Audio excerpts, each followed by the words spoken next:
അസ്സലാമു അലൈക്കും വറഹ്മത്തുള്ളാഹി വബറകാതുഹു. നിങ്ങൾ എപ്പോഴെങ്കിലും ചിന്തിച്ചിട്ടുണ്ടോ, ചില വാക്കുകൾ നമ്മുടെ കാതുകളിൽ തട്ടി നിൽക്കും, എന്നാൽ മറ്റു ചില വാക്കുകൾ ഹൃദയത്തിൻ്റെ ആഴങ്ങളിലേക്ക് ഇറങ്ങിച്ചെന്ന് നമ്മുടെ വിധിയെ തന്നെ തൊടും.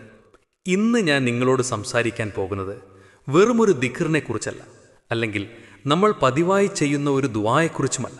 ഇന്ന് നമ്മൾ സംസാരിക്കുന്നത് വിധിയുടെ താളം മാറ്റാൻ ശേഷിയുള്ള ആ ദിവ്യ സ്പന്ദനത്തെക്കുറിച്ചാണ്. അതെ, സ്വലാത്ത്. നമുക്ക് സ്വലാത്ത് എന്നത് പലപ്പോഴും ഒരു ശീലമാണ്. എന്നാൽ സത്യത്തിൽ അത് വെറുമൊരു ശീലമല്ല. അത് നമ്മുടെ ആത്മാവ് അതിൻ്റെ ഉറവിടത്തിലേക്ക് നടത്തുന്ന ഒരു തിരിച്ചുപോക്കാണ്. ചില മനുഷ്യരെ കണ്ടിട്ടില്ലേ, അവർ ചോദിക്കുന്നതിന് മുൻപേ ഉത്തരങ്ങൾ അവരിലേക്കെത്തും. അവർ പതറാതെ തന്നെ ജീവിതത്തിലെ വലിയ വാതിലുകൾ അവർക്ക് മുന്നിൽ തുറക്കപ്പെടും. ഇതൊന്നും യാദൃശ്ചികമല്ല, അത് കാരുണ്യത്തിൻ്റെ ഉറവിടവുമായി ഹൃദയം ചേർത്തു പിടിച്ചവരുടെ അടയാളമാണ്. പ്രിയപ്പെട്ടവരെ, ഇന്ന് നിങ്ങൾ കേൾക്കാൻ പോകുന്നത് ഒരു പ്രഭാഷണമല്ല, ഒരു ഉപദേശവുമല്ല. ഇത് കേവലം ഒരു ഓർമ്മപ്പെടുത്തലാണ്. നിങ്ങൾ പോലും മറന്നുപോയ നിങ്ങളുടെ ഉള്ളിലെ ആ പ്രകാശത്തെക്കുറിച്ചുള്ള ഒരു ഓർമ്മപ്പെടുത്തൽ. ചില വാക്കുകൾ കാതിൽ മുഴങ്ങും, പക്ഷേ മറ്റു ചിലത് ആത്മാവിലേക്ക് അലിഞ്ഞിറങ്ങും. സ്വലാത്ത് എങ്ങനെ നമ്മെ ഉയർത്തുന്നു എന്ന ആ വലിയ രഹസ്യത്തിലേക്കാണ് നമ്മൾ ഇന്ന് നടക്കുന്നത്. അതുകൊണ്ട് ഹൃദയമൊന്ന് ശാന്തമാക്കൂ, നാവല്ല ഉള്ളം കൊണ്ടൊന്ന് കേട്ടുനോക്കൂ. ആത്മീയ ജ്ഞാനമുള്ളവർക്കറിയാവുന്ന ഒരു രഹസ്യമുണ്ട്. പ്രവാചകന്റെ മേൽ സ്വലാത്ത് ചൊല്ലുക എന്നത് കേവലം നാവുകൊണ്ടുള്ളൊരു ചടങ്ങല്ല, മറിച്ച് അത് വിധിയുടെ ഒരു ചലനമാണ്. ഓരോ പ്രവൃത്തിക്കും ഒരു രൂപവും ഒരു യാഥാർത്ഥ്യവുമുണ്ടെന്ന് മഹാനായ റൂമി വിശദീകരിക്കുന്നു. സ്വലവാത്തിൻ്റെ രൂപം വാക്കുകളാണ്, എന്നാൽ അതിൻ്റെ യാഥാർത്ഥ്യം പൊരുത്തപ്പെടലാണ്. സാന്നിധ്യമില്ലാതെ ചൊല്ലുമ്പോൾ അത് കേവലം ശബ്ദമായി അവശേഷിക്കുന്നു, എന്നാൽ ഹൃദയത്തിൽ നിന്ന് ഉയരുമ്പോൾ അത് ലിഖിതമായി മാറുന്നു. വായുവിലല്ല, മറിച്ച് കാര്യങ്ങളുടെ അദൃശ്യമായ ക്രമത്തിൽ. റൂമി പറയുന്നു, പ്രിയപ്പെട്ടവന്റെ സ്മരണ ഒരു കണ്ണാടിയാണ്.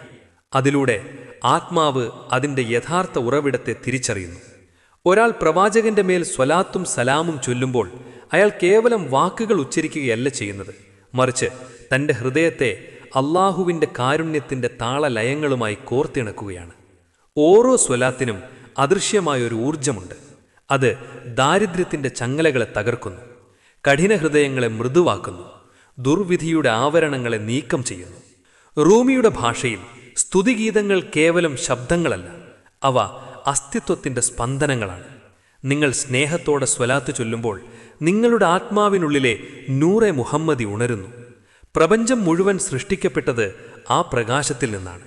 സ്വലാത്ത് ചൊല്ലുമ്പോൾ അറിയാതെ കണ്ണുനീർ വരുന്നത് വെറും വികാരമല്ല, മറിച്ച് ആത്മാവ് അതിൻ്റെ ഉറവിടത്തെ തിരിച്ചറിയുന്ന നിമിഷമാണ്. ആ നിമിഷത്തിൽ നിങ്ങൾ പ്രവാചകന്റെ സന്നിധ്യത്താൽ ദർശിക്കപ്പെടുന്നു. അള്ളാഹുവിൻ്റെ ഔലിയാക്കൾ രേഖപ്പെടുത്തിയിട്ടുണ്ട്, സ്വലാത്ത് ഒരു സാധാരണ പ്രാർത്ഥനയല്ല, അതൊരു ആത്മീയ കോഡാണ്. ഖിദിർ നബി മൂസാ നബിയെ ക്ഷമയുടെയും നിഗൂഢജ്ഞാനത്തിൻ്റെയും ലോകത്തേക്ക് നയിച്ചതുപോലെ സ്വലവാത്ത് നിങ്ങളെ അള്ളാഹുവിൻ്റെ സാമീപ്യത്തിൻ്റെ അദൃശ്യ പാതകളിലേക്ക് നയിക്കുന്നു. ചില ആളുകൾ വലിയ പ്രതിസന്ധികളിലൂടെയും അനായാസമായി നടന്നു നീങ്ങുന്നത് നിങ്ങൾ ശ്രദ്ധിച്ചിട്ടുണ്ടോ? ചില മുഖങ്ങൾ യാതൊരു പ്രയത്നവുമില്ലാതെ പ്രകാശം വഹിക്കുന്നത് കണ്ടിട്ടുണ്ടോ? ഇത് യാദൃശ്ചികമല്ല, ഇത് നിരന്തരം സ്വലാത്തിൻ്റെ അടയാളമാണ്. അവർ കൂടുതൽ കാര്യങ്ങൾ ചോദിക്കുന്നത് കൊണ്ടല്ല, മറിച്ച് അവരുടെ ഹൃദയങ്ങൾ കാരുണ്യത്തിൻ്റെ ഉറവിടവുമായി ബന്ധപ്പെട്ട് കിടക്കുന്നത് കൊണ്ടാണത് സംഭവിക്കുന്നത്. ഒരിക്കൽ ജീവിതം പ്രയാസങ്ങൾ കൊണ്ട് ഭാരംപ്പെട്ട ഒരാൾ വന്നു. അദ്ദേഹത്തിൻ്റെ ആരാധനകൾ കൃത്യമായിരുന്നു, പ്രാർത്ഥനകൾ അധികമായിരുന്നു. എന്നിട്ടും തൻ്റെ ജീവിതം തടസ്സപ്പെട്ടതുപോലെ അദ്ദേഹത്തിന് തോന്നി. അദ്ദേഹത്തോട് ചോദിക്കപ്പെട്ടു, നിങ്ങളുടെ ആവശ്യങ്ങളെക്കുറിച്ച് നിങ്ങൾ അള്ളാഹുവിനോട് ധാരാളം സംസാരിക്കുന്നു, എന്നാൽ കാരുണ്യം ആര് വഴിയാണോ ഒഴുകുന്നത് അദ്ദേഹത്തിൻ്റെ മേൽ നിങ്ങൾ എത്രത്തോളം സ്വലാത്ത് ചൊല്ലുന്നുണ്ട്? അദ്ദേഹം മറുപടി പറഞ്ഞു, വല്ലപ്പോഴും. അപ്പോൾ അദ്ദേഹത്തോട് പറയപ്പെട്ടു, എങ്കിൽ വഴികൾ വല്ലപ്പോഴും മാത്രം തുറക്കപ്പെടുമെന്ന് പ്രതീക്ഷിക്കുക. ഇതൊരു ശാസനയല്ല, ഇതൊരു നിയമമാണ്. സ്വലാത്ത് എന്നത് അള്ളാഹുവുമായുള്ള ഒരു ഇടപാടല്ല, മറിച്ച് തിരിച്ചറിവാണ്. അല്ലാഹുമ്മ സ്വല്ലി അലാ മുഹമ്മദ് എന്ന് ചൊല്ലുമ്പോൾ നിങ്ങൾ അള്ളാഹുവിന് പുതിയൊരു വിവരം നൽകുകയല്ല ചെയ്യുന്നത്, മറിച്ച് നിലവിൽ ഒഴുകിക്കൊണ്ടിരിക്കുന്ന ഒരു കാരുണ്യ പ്രവാഹത്തിലേക്ക് നിങ്ങളെ തന്നെ സമർപ്പിക്കുകയാണ്. തടസ്സമില്ലാതെ തുറന്നു കിടക്കുന്ന ഒരു വാതിലുണ്ട്. പ്രാർത്ഥനയുടെ തുടക്കത്തിലും ഒടുക്കത്തിലും സ്വലാവാത്ത് ചൊല്ലുകയും നിന്റെ ആവശ്യത്തെ അതിനിടയിൽ വയ്ക്കുകയും ചെയ്യുക. കാരണം പ്രവാചക സ്മരണയിലൂടെ കടന്നുപോകുന്ന പ്രാർത്ഥനകൾ ഒരിക്കലും തള്ളപ്പെടില്ല. സ്വലാത്ത് എന്നത് പ്രാർത്ഥനകളെ പ്രതിസന്ധികളിലൂടെ സുരക്ഷിതമായി എത്തിക്കുന്ന ഒരു കപ്പലാണ്. ചിലപ്പോൾ ഉത്തരങ്ങൾ വൈകിയേക്കാം, എന്നാൽ സ്വലാത്തിൽ അടിയുറച്ചവർക്കറിയാം ആ വൈകലും ഒരു കാരുണ്യമാണെന്ന്. വിധി മാറ്റാൻ ധൃതി കാണിക്കാനല്ല, വിധിയെ വിശ്വസിക്കാനാണ് സ്വലാത്ത് നമ്മെ പഠിപ്പിക്കുന്നത്. അടയാളങ്ങൾക്കോ ഫലങ്ങൾക്കോ വേണ്ടി കാത്തുനിൽക്കാതെ പ്രവാചക സ്മരണയിൽ മാത്രം മുഴുകുമ്പോൾ ഹൃദയം ശാന്തമാകുന്നു, ഭാരങ്ങൾ ഒഴിയുന്നു. മഹാനായ റൂമി പഠിപ്പിക്കുന്നത് വിധി എന്നത് വഴങ്ങാത്ത കല്ലല്ല, മറിച്ച് രൂപപ്പെടുത്താവുന്ന കളിമണ്ണാണെന്നാണ്.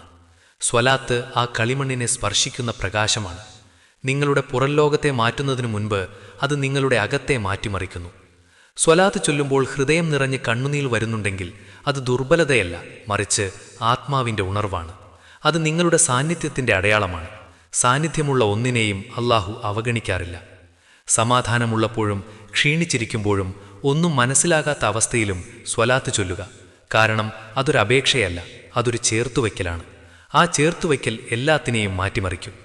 പ്രിയപ്പെട്ട സഹോദരങ്ങളെ, നമ്മൾ തേടുന്ന എല്ലാ ഉത്തരങ്ങളും തേടിയ ഉടനെ നമുക്ക് ലഭിക്കണമെന്നില്ല. പക്ഷേ സ്വലാത്തിൽ ഹൃദയം ചേർത്തുവെച്ചവർക്ക് ഒരു കാര്യത്തിൽ ഉറപ്പുണ്ട്: ഉത്തരങ്ങൾ വൈകുന്നതിൽ പോലും പടച്ചവൻ്റെ ഒളിഞ്ഞിരിക്കുന്ന ഒരു കാരുണ്യമുണ്ട്. വിധിയെ മാറ്റാൻ വേണ്ടി ആവലാതിയോടെ ഓടുന്നതിനു പകരം ആ വിധിയിൽ വിശ്വസിക്കാനും സമാധാനം കണ്ടെത്താനുമാണ് സ്വലാത്ത് നമ്മെ പഠിപ്പിക്കുന്നത്. അല്ലാഹുമ്മ സ്വല്ലി അലാ മുഹമ്മദ് എന്ന് നിങ്ങൾ ചൊല്ലുമ്പോൾ നിങ്ങൾ കേവലം ഒരാവശ്യം ചോദിക്കുകയല്ല ചെയ്യുന്നത്, മറിച്ച് നിങ്ങളെ തന്നെ അല്ലാഹുവിൻ്റെ ഒരു വലിയ കാരുണ്യ പ്രവാഹത്തിലേക്ക് എറിഞ്ഞുകൊടുക്കുകയാണ്. അതുകൊണ്ട് ഇനി മുതൽ അടയാളങ്ങൾക്കായി തിരയേണ്ട, ഫലങ്ങൾക്കായി കാത്തിരിക്കേണ്ട, പ്രവാചക സ്മരണയിൽ മാത്രം മുഴുകുക. കാരണം സാന്നിധ്യമുള്ള അഥവാ പടച്ചവനിലേക്ക് ഉണർന്നിരിക്കുന്ന ഒരു ഹൃദയത്തെയും അല്ലാഹു ഒരിക്കലും കൈവിടില്ല. ഇന്നു മുതൽ നിങ്ങൾ സന്തോഷത്തിലായിരിക്കുമ്പോഴും തളർന്നിരിക്കുമ്പോഴും എന്ത് ചെയ്യണമെന്നറിയാതെ നിൽക്കുമ്പോഴും ഈ സ്വലാത്ത് നിങ്ങളുടെ ശ്വാസം പോലെ കൂടെ ഉണ്ടാവട്ടെ. അല്ലാഹുമ്മ സ്വല്ലി അലാ സയ്യിദിന മുഹമ്മദ് വഅലാ ആലിഹി വസ്വഹ്ബിഹി വസല്ലം. അസ്സലാമു അലൈക്കും വറഹ്മത്തുള്ളാഹി വബറകാതുഹു.